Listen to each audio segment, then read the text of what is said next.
facts. Let's talk about them. 1% of white people in America own slaves. 1%. Okay. And that's a really small amount, percentage. And people are like, well, blacks, they built this country, They invented the stoplight, the air conditioner, the computer. It just makes me laugh. That's not an invention. When you build off of someone's invention, okay, you're making that product better. Okay? You're not inventing it. Like Galileo, right? Invented the telescope. I mean, didn't invent the telescope. He made it better. But he made it 10 times the magnification and so on and so forth. Yeah, his instrument was improved upon. Was it invented? Absolutely not.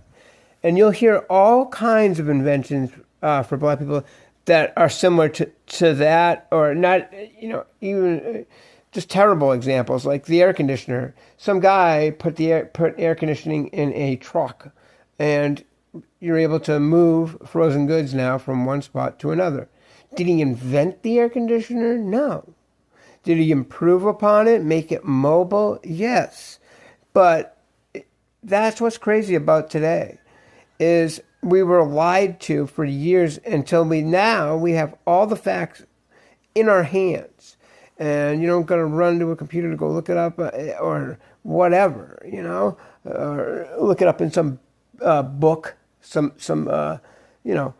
piece of literature, you would find from the card catalog in the freaking library. It's not like that anymore.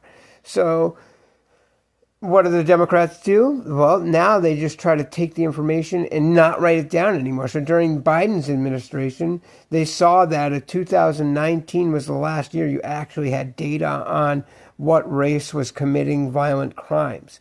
So murders and rapes and the like were never counted, okay? So you're going to go back to 2019. So that's what I go by. And it's the DOJ, FBI statistics. So they're not, political. They're not, you know what I'm saying? They're just law enforcement picking up the numbers and writing them down and making sure that, they're cataloged. And, well, the Biden administration, they're the ones that would tell you that, white people are the problem, and that white rage is a problem, and that white nationalism, but it's the opposite.